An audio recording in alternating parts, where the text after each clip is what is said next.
Muito bom dia, boa tarde ou boa noite para você que agora vai escutar a segunda parte do nosso podcast com o Pedro Ferreira. Então, sem mais delongas, aproveitem. E, de novo, eu vou aproveitar um gancho que você falou da questão de ir para o exterior para estudar IA. E realmente é uma coisa que não muita gente consegue. Se eu não me engano, na UNB, o único, para elétrica, o único intercâmbio que está institucionalizado agora é o Braftec, que leva no máximo 3 pessoas aí para a França por ano.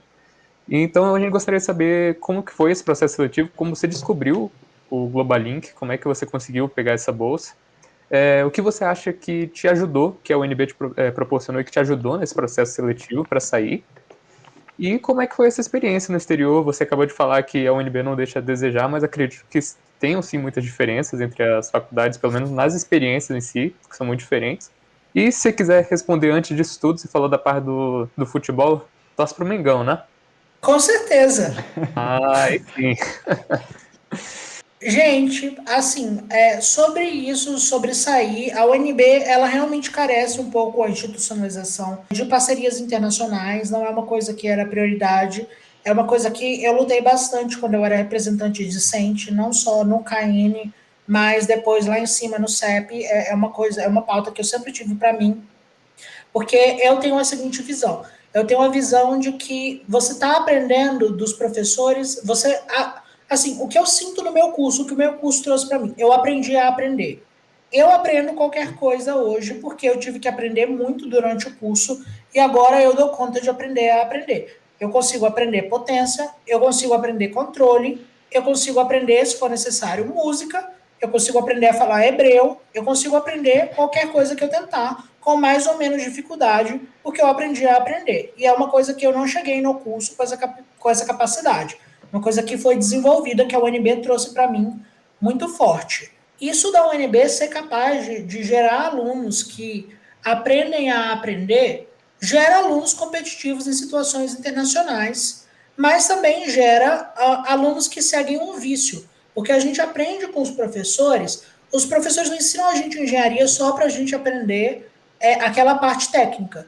Eles aprendem porque eles estão ensinando a gente a pensar e dentro daquele contexto, dentro daquilo ali, é uma das coisas onde eles pensam melhor. A pessoa que tem especialidade em engenharia vai ter uma clareza maior de raciocínio e capacidade de modelar o mundo melhor em engenharia. Então, assim, uma preocupação que eu tive era de sair da universidade com vícios. Com vícios no sentido de que as matérias em que eu pegasse, que o professor não fosse tão bom, eu ficaria um pouquinho para trás da concorrência, eu ficaria um pouquinho para trás dos outros alunos, dos outros profissionais do mercado, porque eu não ia conseguir aprender tão bem, ou porque eu não ia ter sido tão cobrado, tão exigido, porque vocês sabem tão bem quanto eu, por mais que você tenha boa vontade, por mais que você queira fazer todas as matérias, o seu máximo e tirar as melhores notas possíveis em todas, o semestre é muito apertado, tem matérias que te demandam muito tempo, que são muito concorridas, são muito complexas, tem alta cobrança, e nessas matérias, se você chegar numa matéria dessas e não der tempo suficiente, a sua menção fica ameaçada, o seu desempenho cai, a sua própria compreensão de conhecimento cai também, não é um processo legal. Então, assim, acabava que se, mesmo quando eu virava e falava, não, olha, eu não estou aprendendo tanto com as aulas, mas eu tenho que aprender isso aqui porque é muito importante, acabava que com a loucura do semestre eu nunca conseguia aprender. Então, eu senti essa necessidade de sair para me livrar desses vícios, e isso é uma coisa que eu recomendo muito, não só para o exterior, se você não consegue ou você não pode sair para o exterior, eu recomendo que você pegue um intercâmbio de mobilidade nacional, de mobilidade acadêmica.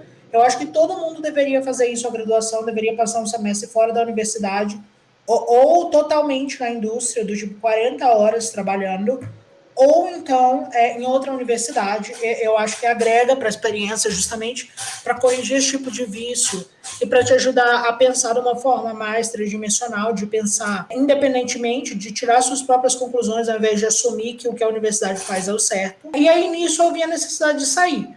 O jeito de sair, como eu disse, a UNB não ajuda muito, de verdade, assim, eu acho uma pena por tudo isso que eu expus, mas o aluno brasileiro é bem visto no exterior, então eu decidi disputar a seletiva da MITAX, que é um processo internacional, é um processo que o dinheiro é financiado por investidores da iniciativa privada no Canadá, então assim, é um dinheiro muito competitivo e é um dinheiro que ele vem com o objetivo de recrutamento de cérebros. É um programa para fazer um matching, para juntar alunos internacionais com desempenho de ponta com pesquisadores de ponta. E isso me interessou muito, porque, como eu falei aqui, eu gostava de pesquisa, eu participava de pesquisa, e eu sentia a necessidade de sair, eu sentia a necessidade de passar um tempo fora. O Canadá era um lugar que eu gostava também, assim, eu nunca me interessei pelo Bit of Tech, eu não tenho interesse em morar na França, eu não tenho interesse em morar na Europa, é uma questão pessoal mesmo. O meu estilo de vida não é compatível com o estilo de vida europeu, o meu estilo de vida é muito americanizado, então ele é muito compatível com o estilo de vida canadense. Eu gosto do jeito em que se vive no Canadá, eu gosto do jeito em que se vivia nos Estados Unidos, que é um jeito um pouquinho mais parecido com o jeito brasileiro, apesar de tudo. Quando eu fiz isso, eu descartei essa possibilidade de ir para a Europa, porque eu não estava com muito interesse. Eu até cheguei a ser aceito num programa na Suíça, que é um programa da Politécnica de Lausanne, para o summer, passar o summer term por lá, o período de verão. Eu ia perder 2 semestres aqui e eu não estava interessado em sair para ir para a Europa. Mas eu estava muito interessado no Canadá e nos Estados Unidos. Os Estados Unidos é um pouco mais hostil com isso de imigração, ele é um pouco menos aberto, então acabou que as coisas me direcionaram para o Canadá. Então comecei a procurar o meu caminho para ir para o Canadá, eu comecei a procurar bolsas, eu tinha contatos no Canadá, então assim, isso facilitou um pouco a minha vida, mas eu encontrei o processo seletivo da Mitex, que era uma boa forma de eu sair, e é um processo que pega estudantes do mundo praticamente inteiro, e é um processo muito competitivo. Então, assim, no último ano, teve 18 mil inscritos para 300 bolsas. Então, assim, os alunos já têm uma seleção natural forte, porque eles pedem o GPA, o IRA super alto, e os alunos que aplicam do mundo inteiro, são alunos muito bons. Então, eu mandei a minha aplicação e falei, eu não tenho nada a perder, mas não dá para ficar muito esperançoso.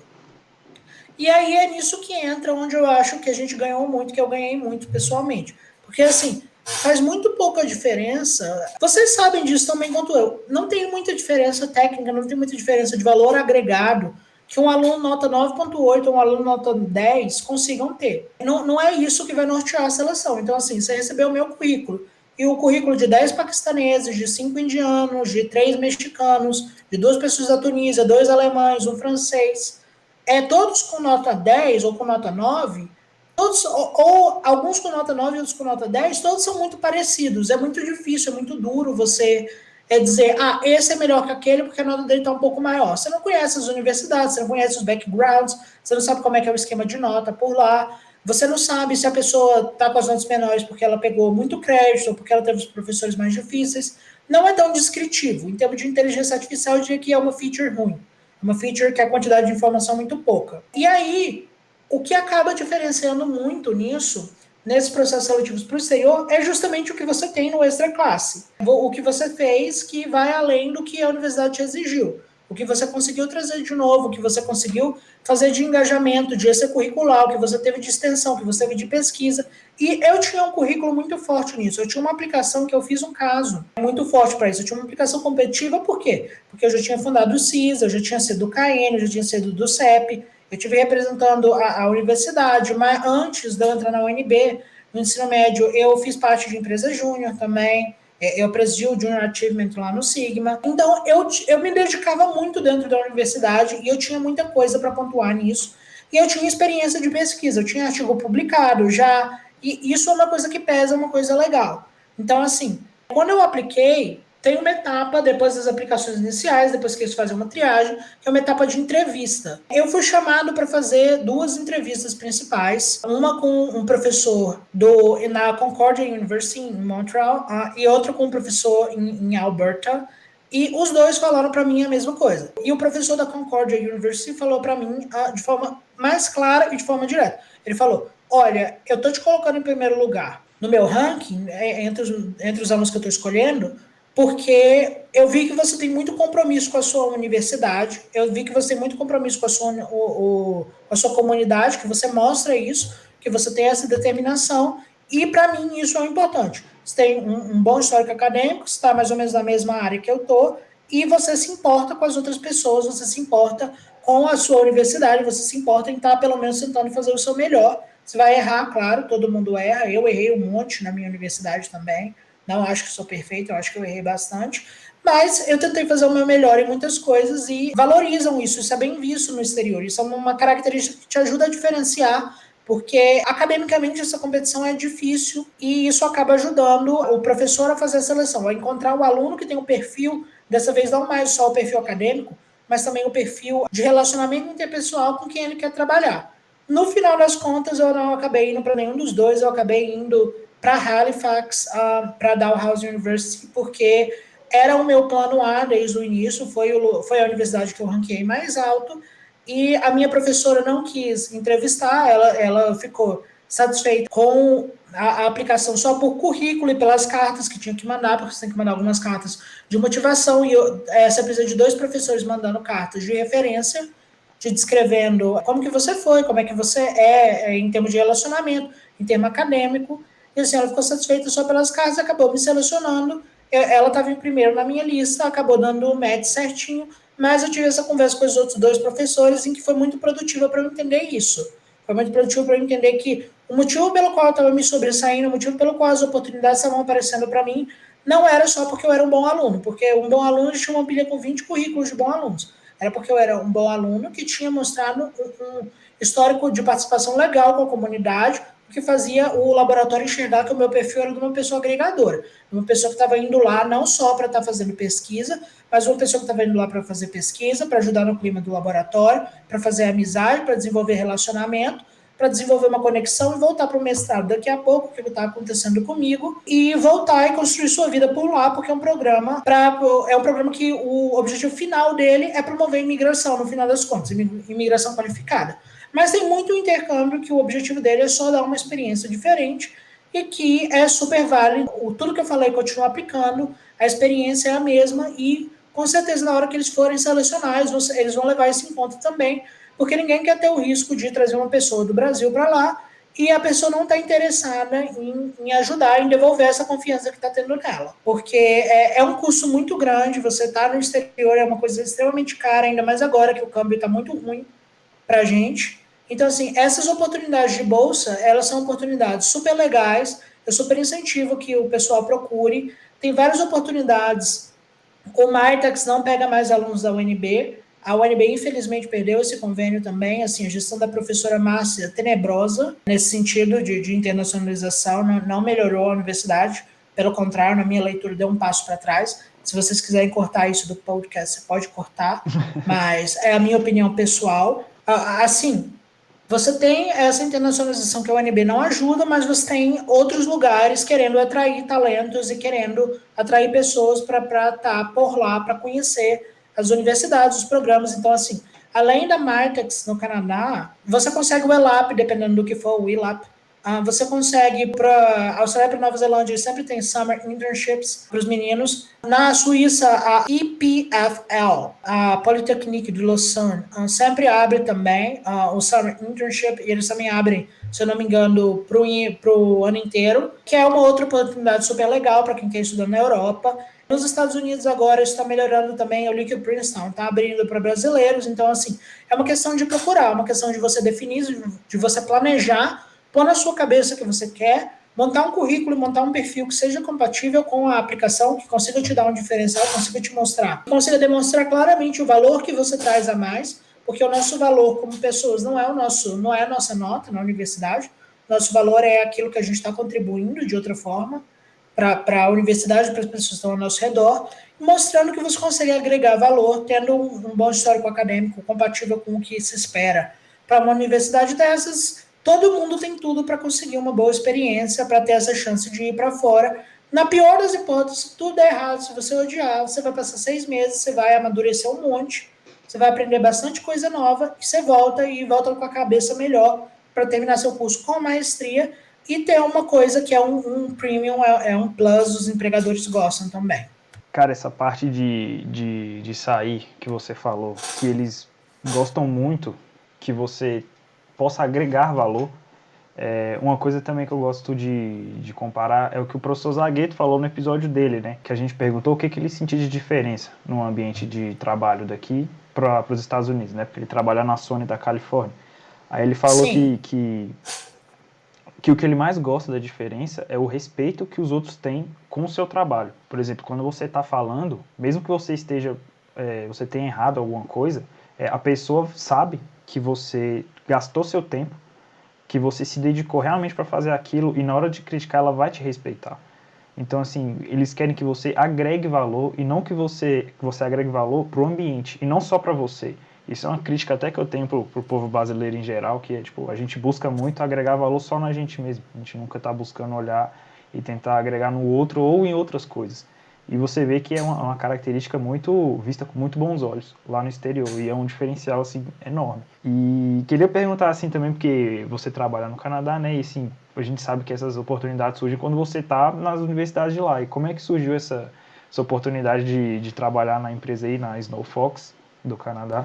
Essa foi uma coisa bem legal também, foi uma coisa que eu não estava esperando e que acabou, como eu falei, direcionando o meu caminho totalmente para o retorno para o Canadá, ao invés de uma permanência em longo prazo no Brasil, porque assim, enquanto eu estava na Dow, eu estava fazendo principalmente, vamos dizer assim, meu carro-chefe foi fazer pesquisa. Eu estava num research internship pesquisando pesado no laboratório, pesquisando 60 horas por semana, sobre a orientação de uma professora fantástica, que é uma pesquisadora super renomada, uma pesquisadora excelente, assim, de um co-orientador, que é um aluno de doutorado com uma produtividade incrível. Então, assim, eu estava tendo a oportunidade de trabalhar com gente muito boa, numa universidade muito respeitada, numa universidade que é uma das melhores universidades do Canadá, fazendo uma pesquisa num assunto muito moderno e num assunto muito aplicado. Isso, por si só, acaba sendo uma qualificação legal. A minha oportunidade de vir para Snow Fox acabou vindo, por outro lado, uma questão mais social, porque assim, no Canadá, quando eu fui para Halifax, eu não fui, eu não estava sozinho, eu não estava sem conhecer ninguém na cidade.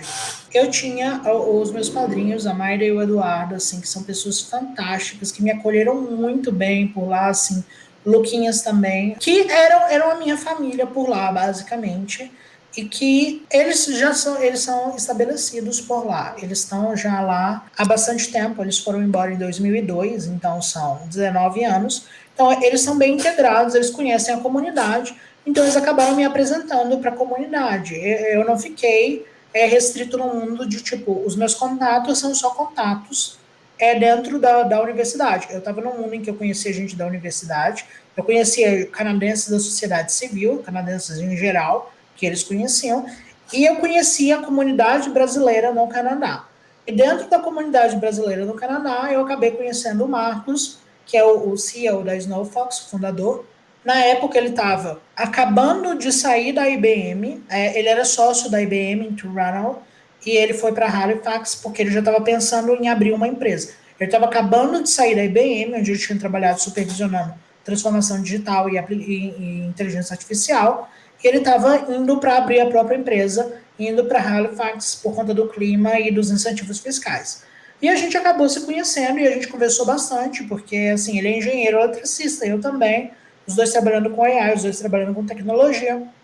A gente teve várias conversas, e aí nesse meio tempo eu voltei para o Brasil, e ele ficou no Canadá, tocando a operação da empresa, e assim, uma coisa importante era ter uma pessoa que falasse inglês e português, porque a operação, os nossos clientes principais estão aqui no Brasil hoje. A gente tem no Canadá alguns clientes também, a gente tem, vamos dizer assim, os headquarters estão no Canadá, mas a nossa operação está com mais força ramificada na América Latina como um todo, na verdade, não só no Brasil. É muito mais fácil você encontrar um brasileiro que fala bem inglês do que um canadense que fala bem português e espanhol. Isso também me ajudou com certeza. Mas o que eu senti que me ajudou mais foi justamente ter tido essa chance, ter tido essa conexão, ter conversado, trocado ideias sobre inteligência artificial, discutido inteligência artificial não só no nível técnico, como no nível de negócio também, que é uma visão que eu ganhei por conta do CIS, é uma visão muito legal, e que, assim, no momento em que o Marcos definiu que a gente precisava estar tendo como core, estar pesquisando, estar tendo coisas mais fortes, tendo modelos do estado da arte para conseguir ter a melhor performance possível, ele queria gente de inteligência artificial por lá. Na época ele tentou me recrutar, eu falei que eu não queria, porque eu estava preso aqui no Brasil. O Flamengo estava chegando perto da final da Libertadores, né? Não dava para arriscar o título desse jeito, né? Mas aí eu ainda tinha várias coisas no Canadá, eu voltei no Canadá em outubro. Quando eu voltei em outubro, ele virou e falou. Eu já estava praticamente formado também, faltava para mim só o TCC, as matérias eu estava terminando todas em dezembro. Ele virou e falou: Não, vamos fazer o seguinte, então vamos fazer diferente. Você vai, entra aqui, vamos trabalhar juntos e você, conforme você terminar as matérias, você vai passando mais tempo, mas por enquanto eu quero você no papel de consultor, vendo o que está acontecendo, me dizendo se isso aqui está bom, se não está bom, como é que está isso em relação ao estado da arte, o que é mais moderno, as práticas de implementação, esse tipo de coisa. E aí eu acabei tendo essa posição, na época não era uma posição que me consumia tanto, que me deixou terminar meu curso com alguma tranquilidade. Quando virou o ano, antes da pandemia começar, eu já estava me preparando para regressar para o Canadá, definitivamente, para fazer meu mestrado e para continuar na empresa, para ter uma posição maior. E aí eu assumi essa posição maior, como já era planejado, como já era natural, e comecei a comandar a operação básica de inteligência artificial junto com os outros colegas. Mais para frente, a gente teve que ter algumas mudanças estratégicas, algumas mudanças de planejamento e, acima de tudo, a nossa visão de inteligência artificial se adequa a algumas coisas novas, em estar trazendo sempre o que é de moderno, em estar gerando coisas que mostrem, que montem um business case, que tragam valor para o negócio, além de trazer aplicação de tecnologia. Então, assim, é um foco nas duas pontas, é um foco na ponta de a gente tem que ser o melhor em tecnologia, e um foco na ponta de a gente tem que ser o melhor em termos de valor de negócio. E eu recebi o convite de assumir a chefia do departamento de inteligência artificial. Para mim foi super surpreendente, porque da minha idade eu não esperava, tipo, não era uma coisa que eu estava esperando nos próximos 2 ou 3 anos, era uma coisa que eu achava que ia 5 ou 6 anos de carreira, mas a gente estava tendo um bom desempenho, eu estava fazendo um bom trabalho, a gente estava com uma equipe bem estruturada, a gente estava montando as coisas, a gente estava se estabelecendo de uma forma razoável, estava em expansão, veio esse convite, foi um convite muito legal para mim, foi bom porque eu pude, além de continuar com as minhas atribuições técnicas, começar a ter umas atribuições que são mais executivas, mais soft skill, de gerenciamento, de gestão, de reunião com o cliente, interpessoal. E assim, isso é uma coisa que eu acho que a universidade é muito fraca, que a universidade me ensinou muito pouco, e que se eu não tivesse corrido atrás eu mesmo, eu não teria aprendido. É o tipo de coisa que foi importante porque profissionalmente constrói uma experiência.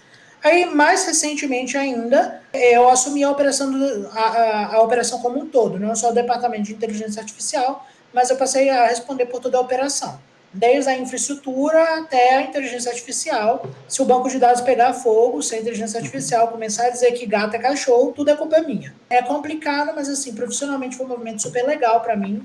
A oportunidade foi muito boa, porque eu sempre tive essa pegada de proatividade, então eu sempre gostei de empreendedorismo. Não me envolvi com empresa júnior na faculdade por falta de afinidade, porque a Enetec estava mais em potência e eu não estava mais em potência. Quando seria o bom horário, eu já estava indo mais para o lado da AI. Mas, assim, eu sempre gostei dessa ideia e aí veio essa possibilidade de trabalhar numa empresa que é uma startup. Hoje a gente tem bastante cliente e a nossa clientela são empresas grandes em geral, então, assim, é uma empresa que é financeiramente super sustentável, super lucrativa e, ao mesmo tempo, é uma empresa que está crescendo, que está sempre em desenvolvimento e isso é muito legal, porque isso me força além do meu limite, isso me desafia. Eu tenho que sair da minha zona de conforto, que seria ter ficado como uma pessoa de inteligência artificial por 5 anos, esperando ter uma oportunidade para ter um cargo mais gerencial, e agora eu tenho que ser os dois. Eu tenho que apagar o incêndio na inteligência artificial quando acontece, tenho que coordenar a operação, eu tenho que planejar o que vai acontecer, e ao mesmo tempo eu também tenho que lidar com o cliente, eu tenho que controlar os projetos, eu tenho que verificar a infraestrutura, eu tenho que estar controlando tudo. Então, me gerou muito mais responsabilidade, mas me gerou muito mais conhecimento, não só de tecnologia, porque eu tive que aprender muito de tecnologia específica para conseguir fazer isso bem, mas me gerou soft skill, me gerou experiência de mundo real, experiência de convívio, experiência de gerenciamento de projetos, que eu acho que para um currículo é muito lucrativo, porque assim, quando você sai da faculdade, você tem a opção de ir para uma empresa menor ou para uma empresa grande. Eu cheguei a ter convite para ir para empresa grande, assim, e não era uma coisa que eu descartava, mas quando eu tive a oportunidade de ir para uma empresa que estava começando, para mim era mais interessante, porque eu sabia que eu ia ter que assumir mais responsabilidade, então eu me autoforcei a tomar essa responsabilidade para eu poder ir corrigindo as falhas que eu saí da universidade com relação ao mercado. Hoje, assim, eu vejo que foi muito legal isso para mim, foi muito bom para mim pessoalmente, não só financeiramente, porque assim, financeiramente não tem nem como comparar, Financeiramente é ordem de grandeza a diferença, sem contar o câmbio, né? Mas, assim, salarialmente, em termos de expectativa, sei lá, seria a expectativa que eu teria daqui a 10 anos e eu estou recebendo hoje. Foi muito legal para mim nesse sentido também, claro. O que importa no final do ano é você ter dinheiro para ver o Flamengo ganhar em Lima, né?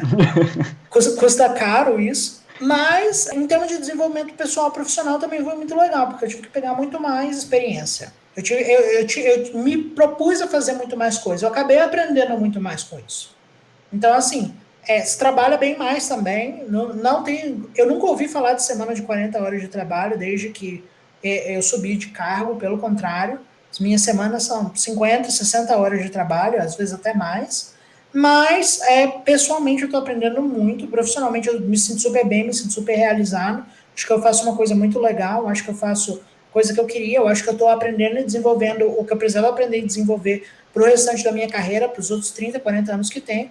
Financeiramente, eu não vou nem falar, então, do quão legal foi para mim. Então, assim, foi a experiência que apareceu e eu peguei e não me arrependo. Acho que foi a melhor decisão que eu tomei. É uma decisão dura, porque é uma decisão que indica que você vai sair de vez, mas em um determinado momento você tem que entender o que você quer. E o que eu quero, por enquanto, é ou ter um trabalho em que eu esteja fazendo pesquisa e desenvolvimento de ponta, que é uma coisa que eu acho um pouco mais complicada aqui no Brasil. A gente não tem essa cultura, não tem esse incentivo dentro das empresas. E aí, até por isso, sair, fazer um mestrado, daqui a pouco eu vou fazer doutorado também, para ter essa oportunidade, para estar trabalhando no estado da arte, estar trabalhando com desenvolvimento de tecnologia de ponta e de estar dentro, no ambiente empresarial, de você estar dentro, de você saber como lidar, de você saber como comunicar, de você enxergar as oportunidades para você ser uma pessoa que agrega valor na companhia como um todo.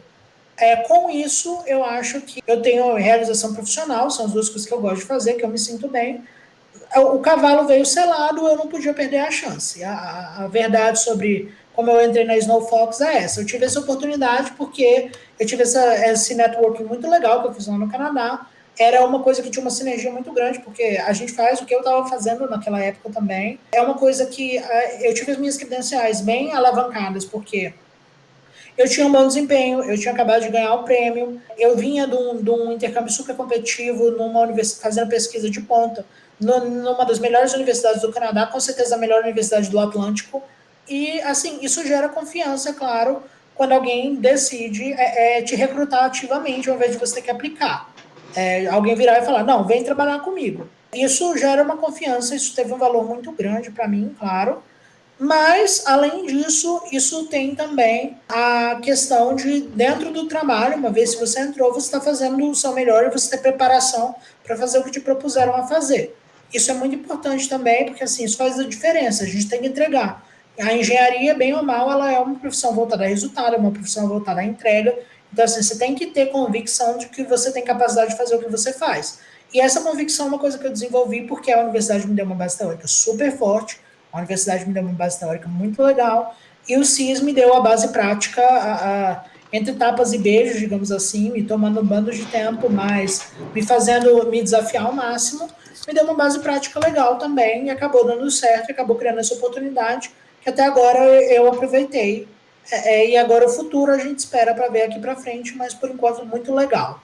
Realmente é muito maneiro que dá pra ver enquanto você vai falando, tipo, dicas pro pessoal. É uma coisa que eu acho que muita gente não espera ou não sabe. Às vezes até critica essa parte de criar um network. Muita gente reclama na hora de conseguir um estágio, alguma coisa do QI, que é o que indica, né? Mas acaba que muitas vezes esse networking que você cria, seja em empresa júnior, seja em CA, seja o projeto de extensão que for, você está se mostrando para o mercado de trabalho, você está aparecendo. E isso é muito importante, dá para ver aí na sua experiência, né, que em 2 anos sua vida mudou completamente. Agora você já está dentro da própria empresa, você já evoluiu bastante em um período bem curto. Então, realmente é uma coisa que consegue transformar a vida de alguém e é uma coisa que todo engenheiro deveria buscar durante sua formação. João, assim, eu acho que você tocou num ponto muito importante, porque assim, isso é uma outra coisa que eu deixaria para os meninos, para quem estiver assistindo. Eu realmente acho muito importante a gente fazer um bom networking. Eu acho que é trabalho do engenheiro, porque o engenheiro não é um profissional que trabalha sozinho. O professor Flávio Elias de Rede, vocês sabem quem é? Não, não conheço. Também não. Professor Flávio Elias de Redes foi meu professor de projeto transversal de redes. Professor Flávio é uma pessoa fantástica, sou apaixonado por ele também, um cara incrível dentro da UNB, uma matéria muito bem dada, que deu com muito zelo, fantástico assim. Mas o professor Flávio, do mesmo jeito que ele é fantástico, ele fala a verdade. E ele virou pra gente e falou uma coisa numa aula de projeto transversal de redes que eu nunca esqueci. Ele virou e falou: meninos, a capacidade de trabalho de vocês é muito limitada. E não é porque vocês são ruins, não. É porque a capacidade de trabalho do ser humano é muito limitada. O ser humano muito bom faz 3 contas por segundo. O processador de um computador faz 2.400.000 contas por segundo. Então, assim, a nossa capacidade, a nossa capacidade de prover trabalho enquanto um indivíduo é muito pequena. Qualquer coisa que a gente precise, você precisa de um grupo. Qualquer coisa você precisa de 2, você precisa de 3, você precisa de 5. A gente tem que dividir trabalho. Ninguém dá conta de fazer tudo sozinho. Nenhuma área você vai conseguir ser um engenheiro totalmente subsistente, sem trabalhar com mais ninguém, sem depender de mais ninguém. Se você não consegue ser subsistente, isso não é uma falha sua, isso é uma característica da nossa profissão, você tem que ter um networking. Porque na hora que você estiver afogando, você tem que saber quem é a pessoa que sabe jogar a boia e amarrar o nó certo. Não adianta só saber quem sabe jogar a boia. Porque se a pessoa souber jogar a boia e não souber amarrar o nó, você vai morrer do mesmo jeito. Você precisa saber quem é a pessoa que consegue te puxar. Você precisa saber no desespero, eu vou recorrer para essa pessoa. Ou então nem no desespero. No planejamento, eu preciso de uma pessoa para fazer isso. Quem das pessoas que eu conheço é a pessoa que tem esse ferramental, tem essa capacidade, tem essa experiência? A gente tem que ter isso. O mercado valoriza isso. Não tendo isso, a gente fica comprometido dentro do mercado. Então, assim, é uma coisa que eu realmente recomendo para todo mundo. Façam amigos, se divirtam na faculdade. A vida estudantil é uma das coisas mais importantes que tem para você moldar a cabeça, para você ver a forma de pensar, para você fazer amigos mesmo, fazer um networking, conhecer gente diferente, conhecer gente de outros cursos. Porque, assim, eu conheci gente de muitos cursos, eu conheci gente totalmente diferente e foi muito importante, é muito legal para mim. Esses dias mesmo eu estava com um problema de um projeto que a gente está fazendo, que é um projeto num shopping no Chile, um projeto extremamente complicado, que envolve você pegar pela Wi-Fi das pessoas, você montar um mapa de calor, identificar em que lojas elas estão indo, e aí com isso você conseguir dizer qual é o produto que aquela pessoa tem mais propensão de comprar e mandar uma oferta personalizada para ela por telefone, enfim. Uma operação faraônica, super complicada, ou a questão de rede, de comunicação, uma questão complicada também, porque você não pode só fazer um geofence, por conta da pandemia, as pessoas não estão indo muito presencialmente no shopping, mas mesmo que vai presencialmente no shopping, às vezes vai com a 3G ligada, ao invés de ir com a wireless, às vezes não tem nenhum aplicativo. Então, eu, no meio dessa situação, eu olhei assim nos meus contatos e falei, cara, eu não entendo o suficiente de redes para fazer isso, eu tenho que perguntar para alguém. Eu sozinho não dou conta. Aí eu tive a sorte de fazer vários amigos de redes. Eu falei com o Sérgio, que é muito amigo meu, muito querido. Ele conseguiu me responder, ele conseguiu me dar uma luz, ele conseguiu me direcionar. Ele falou: olha, ele claramente, não, ele obviamente não fez o trabalho, porque não era uma negociação profissional, era do tipo, eu pedindo um conselho para uma pessoa que eu sei que eu sabe, para quem recorrer, quem procurar, quem contratar. Ele virou para mim e falou: olha, é assim, assim, assim, você precisa disso. Se for para contratar alguém, você tem que contratar alguém com esse perfil. Se você precisar de uma indicação, essa pessoa aqui é quem eu indico. Se não, você pode tentar desse outro jeito. Esse outro jeito tem essa desvantagem, tem essa vantagem.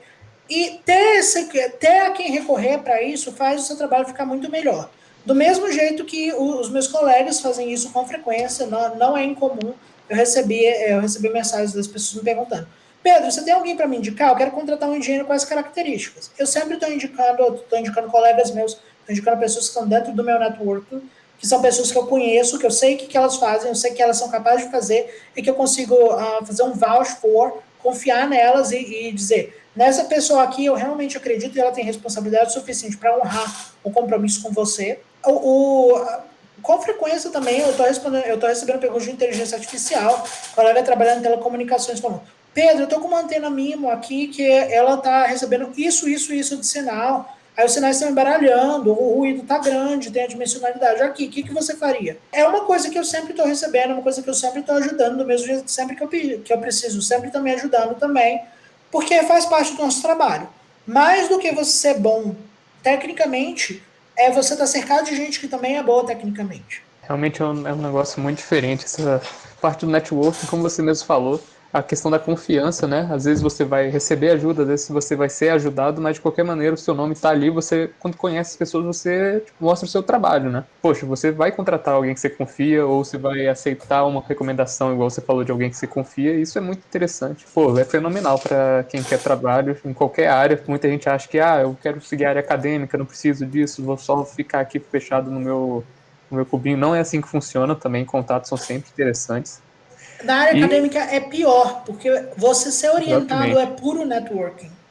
exatamente. O contato com o professor é imprescindível, não tem como você substituir isso por outra coisa.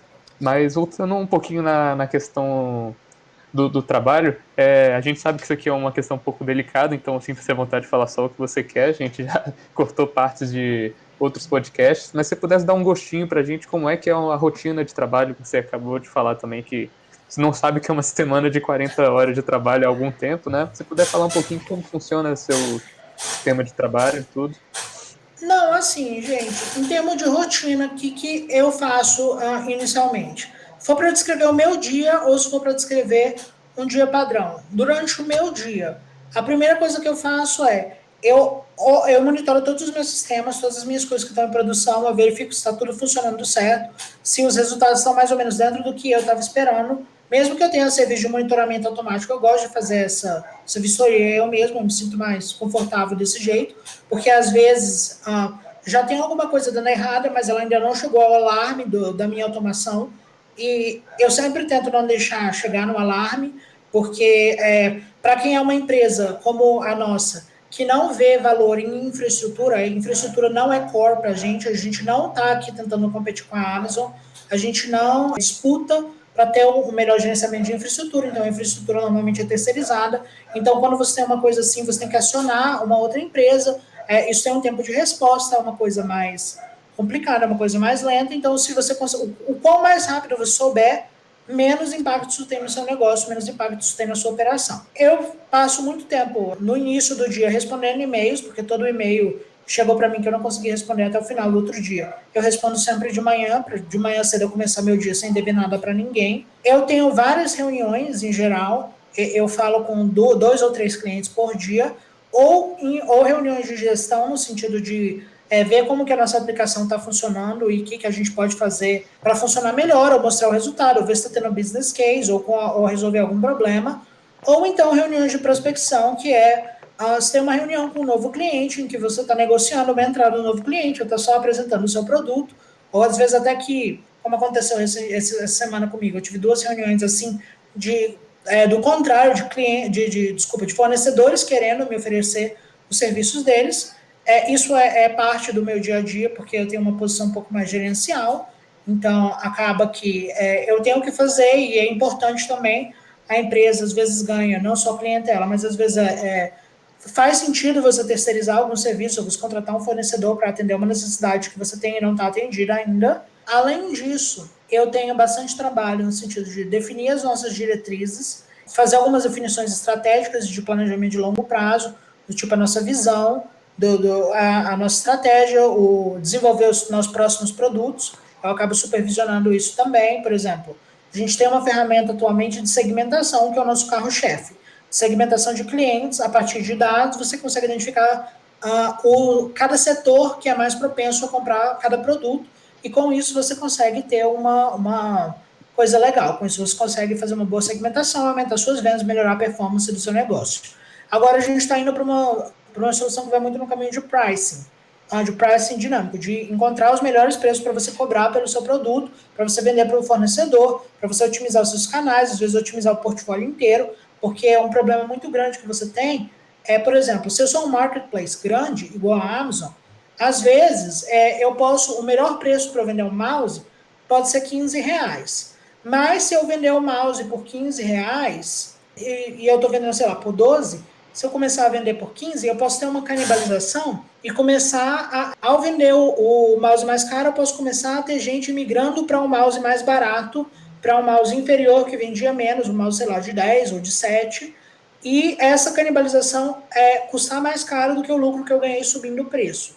Então, assim, Esse é um problema crítico, é um problema core das empresas, é um problema de inteligência artificial, que na minha leitura encaixa muito bem com o que a gente faz na nossa empresa, encaixa muito bem com a nossa visão de inteligência artificial, de segmentação. Então, essa questão de mapear o mercado, ver o que tem, ver o que está faltando e ver o que a gente vai fazer de novo, é uma questão que eu respondo também. Além disso, eu estou sempre fazendo ajuste de modelo, por isso que eu digo que o meu trabalho é um pouco técnico também, vendo a qualidade dos modelos, vendo se os modelos estão funcionando bem, fazendo ajuste, tentando coisas novas, replicando o artigo, pesquisando.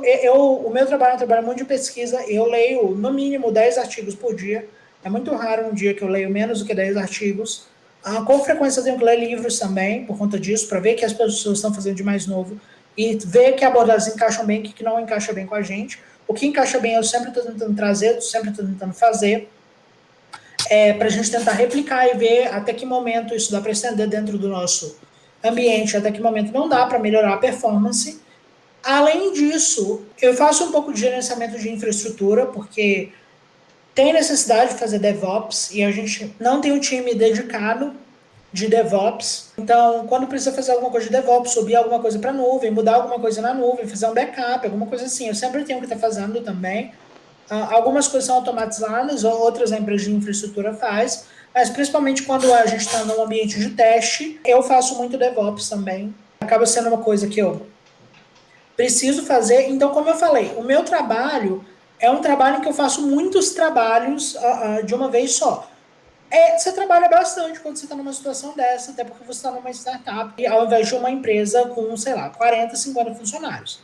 Mas, dito isso, você não só tem uma liberdade muito grande, que é uma coisa que eu valorizo, porque, por exemplo, eu só respondo para o CEO, eu só tenho uma pessoa que manda em mim na companhia inteira. Então, eu monto meu próprio horário, ninguém pode me perturbar. Por exemplo, hoje de tarde eu vim aqui falar com vocês, ninguém me perturbou, ninguém vai me perturbar. Por isso, é uma flexibilidade que eu acho super legal, uma coisa que eu realmente valorizo, e isso está me forçando a aprender muitas coisas novas, está me forçando a aprender muitas técnicas novas. Está me forçando a aprender coisas que eu não sabia antes e que eu estou pegando e desenvolvendo uma visão mais gerencial, uma visão de ir menos no detalhe e ir mais em alto nível para conseguir estar fazendo um bom trabalho. Então, assim, eu acho que isso agregou para mim, acho que continua agregando. É uma rotina que não é fácil, porque, como eu falei, eu estou lá desde o DevOps, de tunar o modelo, fazer Data Science, ajudar os nossos colegas de trabalho quando eles estão com algum problema, ou algum modelo não está rodando, alguma coisa assim. A gente está sempre se ajudando, né? De estar monitorando, supervisionando essa equipe também, de estar recrutando quando a gente está contratando quem gerencia o processo seletivo sou eu.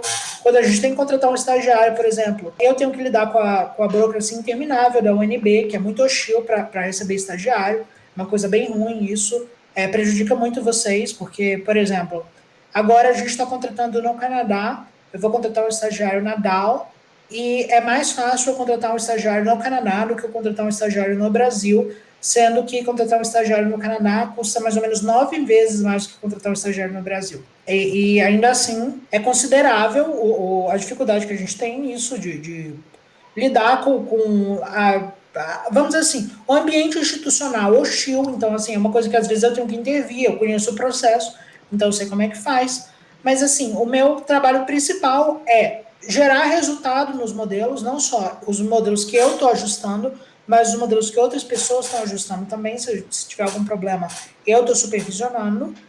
E definir a guideline e coordenar a operação, gerenciar os projetos, verificar que todas as datas estão sendo entregues certas, que todas as coisas estão sendo entregues nas datas certas, fazer o DevOps quando eu preciso, como eu falei, contratar quando eu preciso, supervisionar as operações do dia a dia, lidar diretamente com o cliente, lidar diretamente com o fornecedor, planejar novos produtos, definir a estratégia da empresa, definir o planejamento de longo prazo da empresa, decidir se vai investir ou não em novos produtos. É mais ou menos isso que eu faço. Realmente, para uma pessoa que acabou de estar inserida no mercado de trabalho, realmente é uma responsabilidade bem grande que você tem que lidar. E realmente tem que estar disposto, né? Como você já falou, a disposição é uma oportunidade assim, única de crescimento pessoal e profissional que não pode deixar passar, né? O cavalo veio selado, não pode deixar ele ir embora. Sim, mas tem uma outra coisa também. Quando chega o paycheck, a folha de pagamento no final do mês, você esquece de todos os problemas que você está tendo. Você nem lembra que trabalhou mais de 40 horas na semana.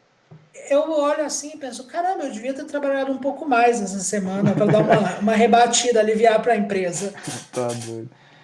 Então, cara, já entrando assim numa pegada mais de finalização aqui da nossa conversa, eu queria que você, assim, toda a sua experiência, você já deu várias dicas de coisas que você acha que deveriam ser feitas, mas assim, tem alguma coisa que você acha que é essencial você transmitir assim para as pessoas que estão ingressando agora na universidade, alguma coisa que você acha que assim tem que ser feito ou pelo menos deve ser, você deve tentar fazer na medida do possível?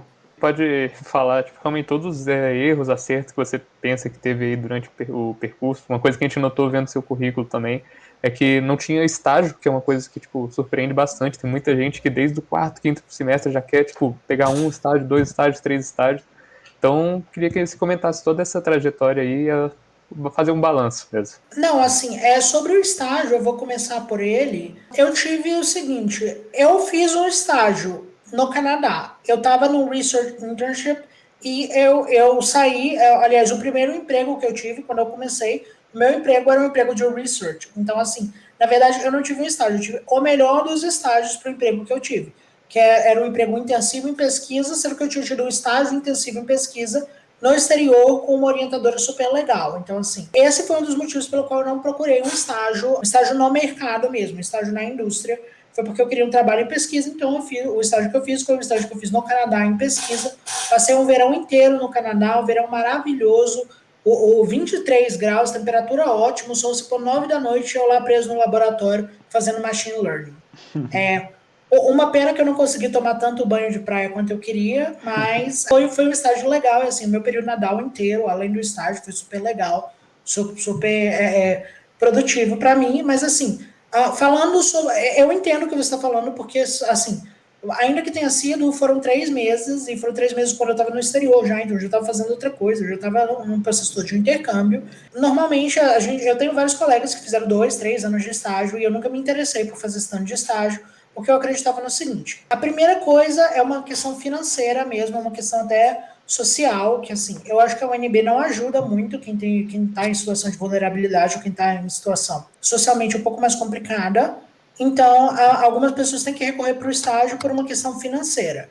Não era o meu caso, assim, graças a Deus a minha família é muito abonada, tem recurso, então eu nunca tive preocupação de estagiar para receber, eu sempre tive acesso a dinheiro sem muita dificuldade, por parte dos meus pais, até porque os meus pais são professores, fizeram, além de graduação, mestrado e doutorado, então eles sabem que durante a qualificação você leva muito tempo para onde o seu objetivo principal é aprender e não receber. Dito isso, eu não entrei mais, porque além de você receber, o estágio tem essa vantagem de você estar fazendo hands-on, de você estar corrigindo os problemas que você tem no curso dos problemas que você tem de formação, então diminuir esse gap que você tem entre o que é o mercado de trabalho e o que é a faculdade. O estágio ajuda muito isso e ele também ajuda muito em networking. Então, assim, eu recomendo que todo mundo faça estágio. Pedro, você é um hipócrita, você está recomendando que todo mundo faça estágio, sendo que você não fez. Não, eu não fiz pelo seguinte, porque eu estava tentando, eu estava focando em corrigir o que eu achava que eu tinha que corrigir dentro da UNB, e eu já tinha a ideia de que eu queria uma carreira que tivesse trabalhos acadêmicos, trabalhos de RD envolvidos. Foi uma noção que eu tive mais ou menos no quarto semestre, quando eu estava fazendo o PIB com o professor Felipe. Eu comecei a me interessar. Foi uma percepção fácil, porque, como eu falei, os meus pais são professores, então, assim, eles entendem muito bem como é que é isso, eles fazem isso o tempo inteiro, eles vivem disso, então. Não foi muito difícil trocar essa ideia com outras pessoas e perceber que era o que eu quero. Então, eu estava disposto a, se eu não pegasse um estágio no exterior como eu queria, a passar e ir direto para o mestrado e depois ir direto para o doutorado e entrar para o mercado de trabalho no Canadá, no doutorado, quando eu tivesse.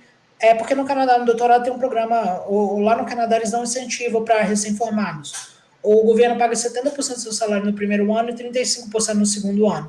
Então, assim, a empregabilidade é muito fácil e não tem necessidade disso. Então, você tira vamos dizer assim, você tira o atraso lá na frente.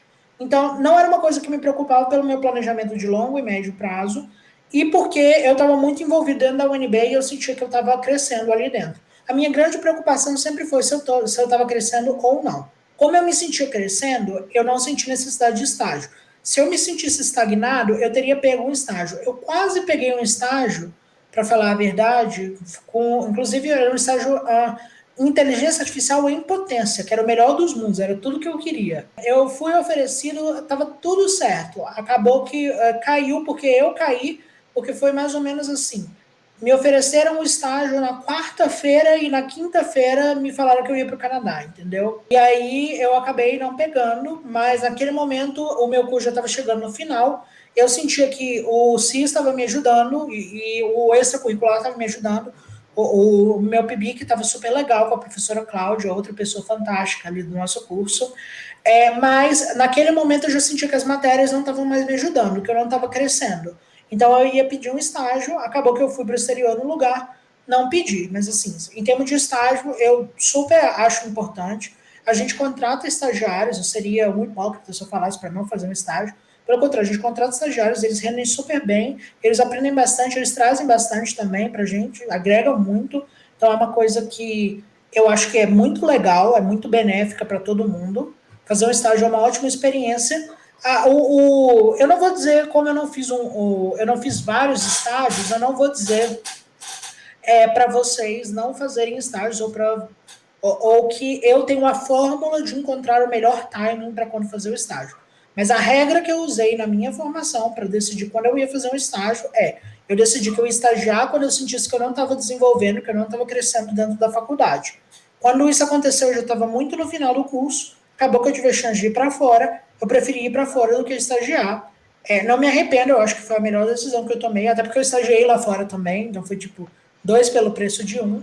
Nisso foi o princípio que eu usei para moldar mesmo a minha tomada de decisão. Então, assim, se fosse para eu dar uma recomendação para alguém sobre o risco de eu estar sendo pretencioso por não ter tido a experiência de acumular 2 ou 3 anos de estágio, a recomendação que eu daria se você não tem nenhum problema financeiro, se você tem a condição, se você tem um suporte familiar ou de alguma outra parte que te deixe subsistir na universidade sem dificuldade financeira, até o momento em que você sentir que não está desenvolvendo, eu recomendo que você só pegue o estágio quando você estiver desenvolvendo.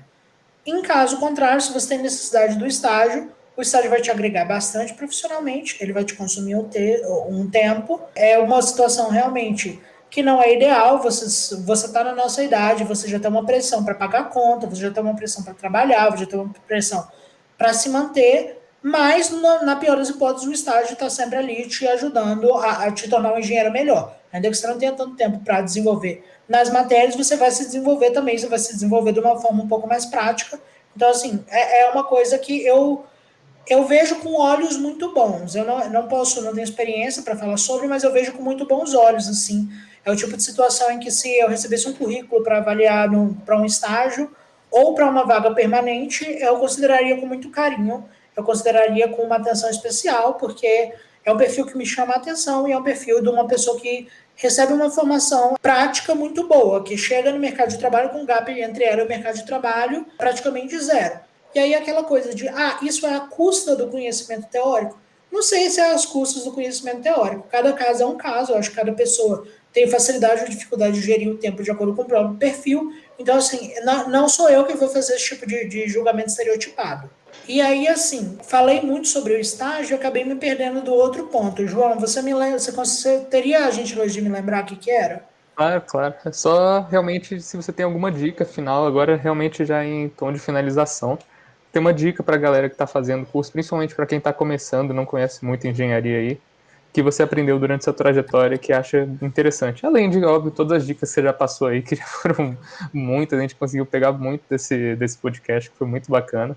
Então, realmente, só uma parte para finalizar aí. Gente, assim, isso é um conceito que eu gosto muito. É uma frase do Mark Twain, o escritor americano, que ele fala: I never let my schooling interfere with my education.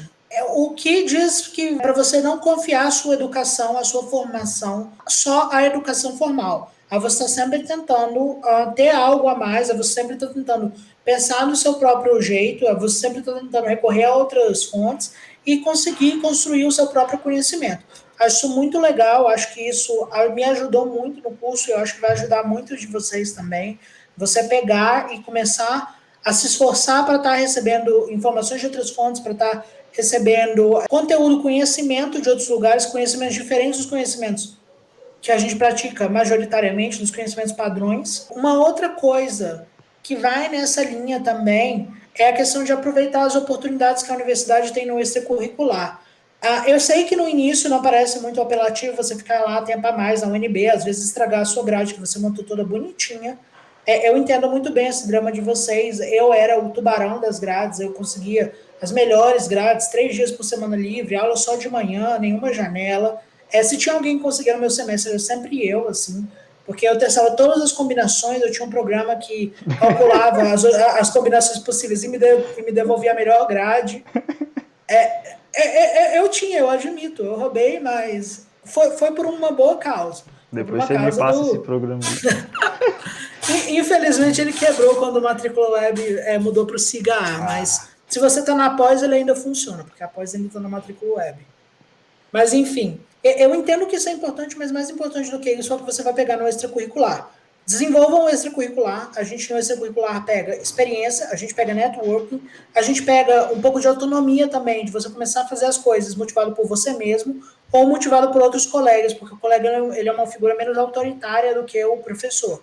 Muitas vezes você olha para o professor e você pensa numa hierarquia claramente estabelecida. Eu era o presidente do CIS e eu não gostava de pensar em ninguém como um alterno, como um inferior, não.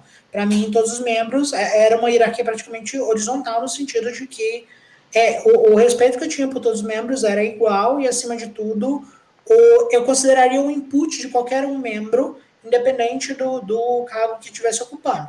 Claro que, numa última instância, eu ia ter que tomar a decisão, porque a responsabilidade era minha, mas é menos hierarquizado, você desenvolve mais a sua autonomia, você começa a aprender a trabalhar em umas situações mais difíceis, com menos recurso, você começa a desenvolver a trabalhar em equipe, eu acho super legal. Faça política na universidade, super bom, eu super recomendo, porque vocês vêm com uma energia incrível, assim, é uma energia, vocês veem o curso, vocês têm uma visão, e vocês conseguem, de uma forma muito crítica, identificar o que está acontecendo certo e o que está acontecendo de errado. Eu acho uma pena muito grande quando as pessoas pegam toda essa energia, toda essa paixão, toda essa capacidade e desperdiçam ao invés de pegar isso e concentrar isso em fazer a diferença, em como. Eu não estou satisfeito, eu vou fazer acontecer, como falou o professor Edil. Não está funcionando, eu vou fazer funcionar. Não existe, eu vou fazer existir. Tomem responsabilidade, eu acho que isso é super bom para vocês. Não como engenheiros, mas como pessoas, porque você amadurece um monte, eu amadureci um monte desse jeito. Eu cheguei na UNB com 16 anos, moleque, então, assim, foi um salto grande. Amem a universidade de vocês, porque apesar de todos os problemas, a universidade é uma universidade incrível. Vivam o dia a dia o máximo que vocês conseguirem, porque a experiência toda vai moldar o perfil de vocês, vai moldar a formação de vocês, vai dizer mais sobre vocês do que as matérias que vocês fizeram, eu não tenho dúvida disso. E, acima de tudo, essa é um pouco mais difícil para mim falar também, mas é verdade também. Confiem e apoiem nos colegas de vocês, porque, assim, é um curso muito difícil, é um curso duro, e é um curso que às vezes é estressante. Eu tive dias super estressados no curso, eu fiz matérias super complicadas, eu virei noite estudando para a prova, eu fiquei até 10 da noite na UNB por matéria, ao invés de por atividade extracurricular. Eu saí da UNB 11h30 da noite, direto pro drive-thru do McDonald's para comer junk food, porque eu estava tão estressado com a prova que eu não queria fazer mais nada, eu só queria comer junk food e gritar. Faz parte, vai acontecer com vocês também, vocês vão ganhar peso na universidade, ou ganhar peso ou perder cabelo. Eu ganhei peso, eu espero que vocês ganhem peso também, mas se perder cabelo tá tudo bem. Isso mais para frente o dinheiro repõe. Então, assim, acontece, é estressante, mas isso não precisa ser uma experiência que seja tóxica, não precisa ser uma experiência que seja degradante, não precisa ser uma experiência que comprometa a saúde mental de vocês. Cada um tem um limite, é importante saber identificar o seu limite e só ir até o seu limite. A gente não está competindo com outras pessoas, a gente está competindo com o nosso eu do passado. Nosso objetivo aqui é sempre, a cada dia, estar um pouquinho melhor do que a gente estava ontem. Então, não faz sentido você enlouquecer por conta disso. Respeitar os seus limites é uma coisa que é super importante, foi uma coisa que em alguns momentos eu fiz, em outros momentos eu não fiz tanto, e eu sinto que eu devia ter feito sempre. E mesmo quando eu não fiz tanto, eventualmente teve repercussões, eu acabei voltando a fazer, porque é realmente importante, é uma chave desse equilíbrio que a gente tem dentro da universidade, dentro de você estar lá fazendo a diferença mesmo de você tá aprendendo e você tá sacrificando você pessoalmente. Então, assim, o curso vai ser um curso marcado por altos e baixos, vai ser um curso marcado por dificuldade, e a coisa mais importante que tem é que vocês tenham bons amigos, amigos em quem vocês confiam, amigos que se importem com vocês, amigos com quem vocês se importem, amigos que vão estar lá por vocês, porque você tem que estar lá com seus amigos na vitória e na derrota, porque é isso que vai te ajudar a manter a sanidade, a manter o equilíbrio e a ter paciência para seguir em frente. Assim, eu vou falar uma coisa que é meio anedotal aqui, que eu nem gosto muito de falar. Inclusive, eu não sei se ele ia me deixar, mas se ele não deixar, é problema dele. Assim, o Thiago Dantas, que foi o co-presidente do CI junto comigo, na nossa gestão a gente ganhou o prêmio, nós somos muito amigos, nós fundamos o CI juntos. E assim, eu sou amigo do Thiago há muito tempo, sou amigo do Thiago desde que a gente entrou na universidade. A minha pior matéria na universidade, a única vez que eu tive ameaçado de tirar um MM, foi desenho técnico. Eu fui para a prova final em desenho técnico, porque eu não tenho coordenação motora nenhuma. O Thiago também não tem coordenação motora nenhuma. A gente desenha igual um babuíno, então, assim, foi feia a coisa, foi choro e ranger de dentes, e a gente foi para a prova final, e foi um horror na prova final. Eu saí da prova final com a impressão que eu tinha reprovado. O Thiago já tinha saído, ele tinha saído uns 2 minutos antes de mim. Na hora que ele me viu, eu olhei para ele assim, ele olhou assim para mim, não precisou falar nada. Eu dei um abraço nele, ele me deu um abraço forte e eu falei para ele: te vejo no semestre que vem. A gente pegou o carro, saiu da UNB, foi no Burger King comer junk food, porque é por isso que eu ganhei peso, porque toda vez que a gente estressava, eu descontava na comida. E o que aconteceu? Essa prova especificamente, o professor errou a mão na prova. Era uma prova final, prova substituta, e todo mundo tirou zero, não só quem, igual eu e ele, que estava na parte de baixo das notas, como quem estava tentando subir de MS para SS também tirou zero e aí ia reprovar porque ela substituía as notas. Aí, resultado, a prova foi reagendada, teve uma outra prova para compensar isso. Nunca estudei tanto na minha vida, o Thiago nunca estudou tanto na vida dele, a gente falando por telefone, a gente fez a prova, deu tudo certo na prova. O MS veio na maior tranquilidade, bateu 10 na PSUB, que subiu aquela média 5 feia para uma coisa acima do 7. Então, assim, tinha dado tudo certo, a gente saiu para comemorar, beleza. Mas ao mesmo tempo, mas foi um momento difícil dentro da UNB, mas ao mesmo tempo, quando deu, isso foi 2015, quando deu 4 anos depois, 2019, 2020, quase, 5 anos depois a gente ganhando o prêmio, a pessoa que estava lá para receber o prêmio junto comigo, a pessoa que estava lá para comemorar, para dizer, cara, vocês fizeram uma coisa tão boa que vocês no Brasil, numa universidade que tem pouco recurso, que não está com a pesquisa toda focada para isso, vocês estão produzindo mais que a UCLA, a University of California, Los Angeles. Isso é muita coisa para mim. Isso foi significativo, marcou a minha trajetória acadêmica. E a pessoa que estava lá para receber o prêmio junto comigo era o mesmo Thiago que estava lá atrás, junto comigo, há 5 anos antes, tomando porrada na prova de desenho técnico, com vontade de chorar e largar o curso. Então, assim, mais importante do que tudo que eu aprendi é saber que tinha uma pessoa que estava lá comigo no bom e no ruim, no melhor e no pior. Eu tive vários amigos desse jeito, não só o Thiago, o André Seik, o Luiz Filomeno, o Pedro Caio, assim, e cada um foi para um canto. O Luiz hoje está em Portugal, ele largou o curso na metade e foi para Portugal. Eu fui para o Canadá, o Pedro Caio fez Braftec, voltou, está voltando para a França de novo também. O André ficou, está fazendo mestrado. O Thiago ficou, está fazendo mestrado também, assim. Foi um carinho, foi um companheirismo que durou além da universidade e que me ajudou a atravessar a universidade, mas que está me ajudando também nessa transição para a vida adulta, porque mesmo que a gente seja adulto dentro da universidade, essa tem uma diferença entre você estar terminando a universidade e você estar tocando profissionalmente seu futuro por você mesmo. Então, assim, se importem com as pessoas, façam amigos, aproveitem as suas amizades, se irritem com as decepções que vocês tiverem com os amigos também. Eu com certeza tive também, pessoas que eu super considerava e que hoje não considero mais tanto. Teve pessoas que eu super considerava que a amizade só caiu mesmo, porque a vida é assim, a gente não consegue ganhar todos, não consegue manter tudo. Mas assim, aproveitem isso, aproveitem as outras pessoas também, porque é um grupo de gente tão capaz, tão energético quanto vocês, tão assim, com tanta vontade de fazer mudança, de fazer diferente, de fazer a universidade ficar bem, quanto todos os outros, assim. Então, é isso que eu tinha para dizer, eu acho que era mais ou menos isso, eu falei muito. Mas era isso que eu tinha para trazer de contribuição para os meus colegas da engenharia. Assim, é um prazer, um orgulho muito grande quando chega alguém da UNB para conversar comigo e saber que aquela pessoa é um colega de profissão, é um colega do alumni.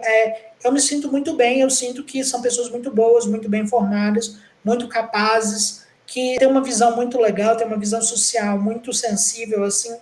Não sei, eu só tenho coisas positivas para falar. Como eu falei, eu faço críticas para a universidade, não fiz poucas. Podia fazer mais, eu posso, se vocês quiserem escrever 1 hora de crítica do que eu acho que não funciona na UNB, mas da porta para fora, quando é para falar para outras pessoas, eu sou apaixonada pela universidade, eu sou mesmo.